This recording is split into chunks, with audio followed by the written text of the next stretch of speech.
Machine, तो वो गर्म आएगी, गर्म आता तो वो बारजे मशीन। यही स्थिति हो रही है इंसानों की। भक्ति करते करते लोग कहते भाई काफी भक्ति करी, हमारा तो भला न कार्य नहीं हुआ, अब बंद है।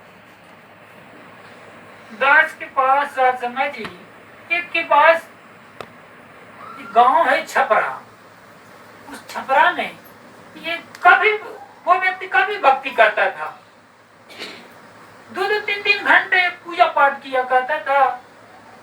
तो सत्संग उसके पास 2-4 लड़कियां हो गई बच्चे की बाट में कि बच्चा होगा होगा, लेकिन बच्चा नहीं हुआ। 2-4 लड़कियां भाई, जब चौथी बच्ची हुई तो गड़ाकोटा में सत्संग जी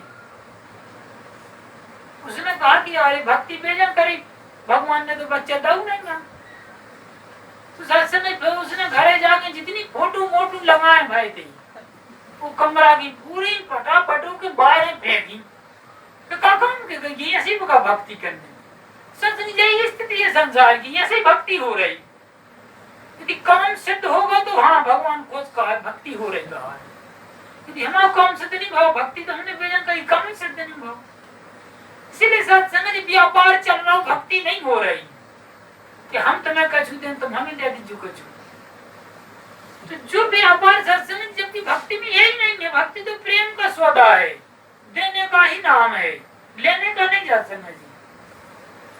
उसमें लेने का भाव नहीं होता है, देने ही देना होता है, क्योंकि ये तो प्रकृति के नियम है। जैसा मालिक चाहे वैसा हमें रहना पड़ता है। भगत की यही निशानी है, चाहे सुख में चाहे दुख में। तो सत्संग जैसी भी स्थिति में मालिक चाहे हमें उसी स्थिति में रहना पड़ता है, तभी भगत की निशानी होती है।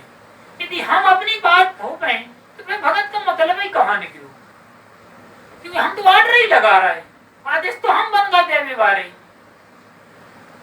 तो फिर पता ही नहीं चलता कि भक्ति को कर रहा हो, भगवान की भक्ति हम कर रहे हैं कि बेतमाई कर रहे हैं।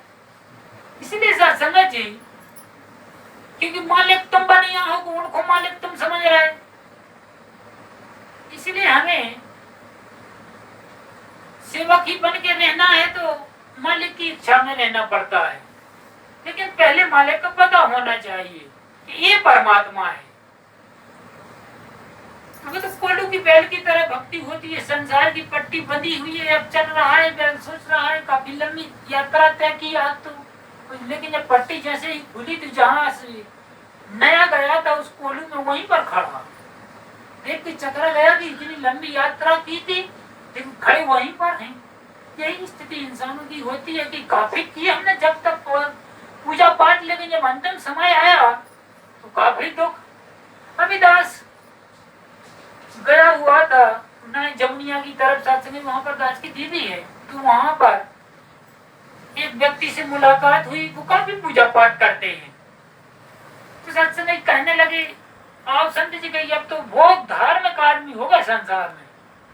दास ने कहा कि उस वक्त हो गए हों, कि हमने भी देखते हैं एक जगह कर दे जो कछु भरी है तो बात तो सत्संग जी बाहर के नहीं है कोनो न कोनो विधि से। तो गए उनके घर बैठ में जीजा जी कहने लगे कि चलो तो उनसे मिले आज। दास जी बिल्कुल चलो। एक महात्मा भी थे साथ में ब्रजेश, तो बैठे सत्संग हुआ, कुछ बात तो होने पाई। बात उन्होंने वही कही 3 एकड़ की जगह हमने भी दान कर दी आश्रम, बहुत बड़ा आश्रम बनने, बहुत संत आए थे। अच्छा तो ठीक करो तुमने, जो कहाँ बनने कहिए ये तो बनने हैं अब जैसी नगर के पास ही है।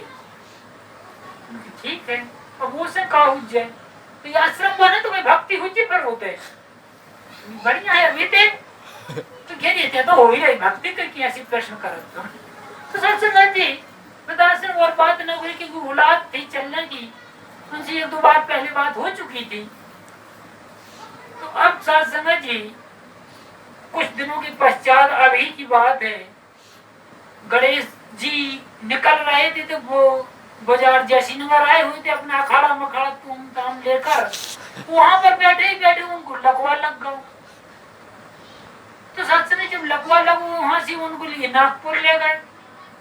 नागपुर में कोई आराम नहीं, 1 महीना भर्ती रहे नागपुर में। अब लेकिन वहां से जब थक गए तो सत्संग सागर आ गए, सागर में भर्ती। दास का सिर्फ का भाव यह नहीं, मालिक कृपा करे, किसी को अस्वस्थ ना करे, किसी को पराश्रय ना करे। लेकिन सत्संग जी कर्मों की जो लेखनी होती है उसे कोई काट नहीं सकता है, क्योंकि जितने जितने हम कर्म कांड करते उतने उतने हम अहंकार में बनते जाते हैं कि हमने इतने पूजा पाठ की है। आपने देखा होगा कि अब नौ दुर्गा निकली है तो नौ दुर्गा कोई भी 9 दिन उपवास रहो तो घर में नाय की माए माता बहनें भी रहती हैं उपवासी, तो उनको चेहरा अलग क्या उपवासी आए 9 दिन आया है उपवासी। पति जी से भी ठीक ठाक न बोले, बच्चों से भी कोई ठीक ठाक से न बोले कि हम उपवासी आए, तुम्हें जो नहीं ना पता। तो सच ये बातें होती रहती जब पति जो पता नहीं पर उपवास हो गए हो रहा किल पेल से मच गई घर ही में 9 दिन उपवास है। तो हमें सत्संग भक्ति का सार समझना है कि भक्ति हो कैसी रही हमारी, वो कर भक्ति है रहे हैं वो तब भेजा रहा है भीतर से। तो सत्संग सदगुरु हमें ये सब सिखाता है, इसलिए पहले भगवान राम ही कह चुके। आप कहें कि निरंकारी हैं तो आप कह रहे तो निरंकारियों की बात नहीं हो रही सत्संग। भगवान राम तो सभी के हैं, रामायण सभी पढ़ते हैं तो त्रेता युग में उन्होंने यही बात कही, भाई भक्ति की शुरुआत होगी तो सत्संग से होगी, आपको संतों से ही मिलना पड़ेगा, तब भक्ति समझ में आएगी कि भक्ति होने किसकी है। तो जब तक हम संतों से नहीं मिलेंगे तब तक हमें भक्ति का कोई सार नहीं आएगा समझ में, हम अपनी मन की भक्ति करते रहेंगे। जैसा लगा अच्छा, बगल बाड़ी बहन जा रही जल चढ़ाने के लिए तो बगल बाड़ी ने सोची अरे आज क्या है कि फलानी तिथि, तो वही ने उठा करके चलो आज हम चला करता नहीं सत्संग ले गड़ाई वे चली गई। अब इन्हें पता नहीं है कि बेकार होने जा रहे, तुमने सोच के जे जा रहे तो वही भाव सत्संग जैसे कि संसार में एक बहन जा रही थी बाजारे, जब बाजारे जा रहे थे तो दूसरी बहन भी उन्होंने सोची कहाँ जा रही थी, गोबर करवे आई थी बाहर गांव के बाहर घूरे होते तो सत्संग जी ये गोबर करवी आई थी होते। अब वे वहां से बाजार आ रही थी, पहले नहीं थी जाते बाजारे क्योंकि वाहन तो थे नहीं, कहीं कहाँ जा रहे बहन, कहीं जिज्जी कहीं हम तो उधर जा रहे हैं बाजार रहे, कहीं तो मैं सोई चला दे कहीं चलो इन बोझा उठाई धरू हाथ गोबर ही में भिड़ी जे भी संगे हो गई बाजार को। अब चली आई, अब इन्हें तो अपनी सौदा पता करी बाजार में जो इन्हें चाहने तो घर से तो हम पिलानी बना के आएंगे, ये पाछे पाछे उनकी फिरते ही रहेंगे हाथ सूख गए गोबर में भिड़े भिड़े ना ऐसे मीरा जाए हाथ चली जाए कहीं चलो आए तो देखे चले बाजार। यही स्थिति हो रही संसार में कि आए हैं संसार में तो कोई बात नहीं है, संसार ही देखना उस टाइम मुझको आए थे जबकि बाजार कर भी राम नाम रूपी सौदा कर भी सौदा तो नहीं कर पाए, चलो आए थे तो संसार ही देख लो आनंद से खा पी लो जितो जो कछु मिलो रे लो कछु देना संसार में, चल तो अब चल रहे हैं कोई मन में तो यही अब हम भी मार जाए लोगों से तुम क्या हो भाई भाई प्रभु को जान ले भक्ति कर ले कि हमारे पे किसी हुज्जे का बच्चा जासुद किए थे। तो सत्संग में विचित्र संसार, वो तो मालिक जिसे चाहे वही इस दर पे आता है, मालिक ना चाहे क्योंकि रामायण में लिखा है रामे कृपा ना संसावे रोगा जो यही भांते बने संयोगा सतगुरु वेद वचन विश्वास संज्ञा में निया में बेसय की आशा, सारी आशाएं खत्म।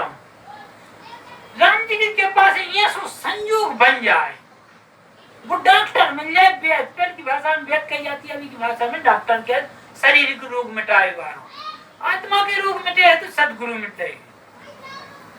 तो सच भी कह रहे कि वेद को मिल जाए तो सारे भ्रम सारे सब कुछ समाप्त हो सका था, जो आत्मा और रोग लगे कैसे, लेकिन संयोग बने तब जो बनता तभी है। कोई ये ना सोचे कि हम सत्संग में आ गए हम अपनी मर्जी से आ गए कि हमारा उतने दूर से आए 30 किलोमीटर से तो हम भूल जाएं कि भाई हम भी बहुत भगत कहा है, हम सत्संग में आगा 30 किलोमीटर गाड़ी से कोई टाइम नहीं होता है कि उतर आवे को कि दिल्ली में देखिए आवे को टाइम नहीं है। तो सत्संग जी ना समझी है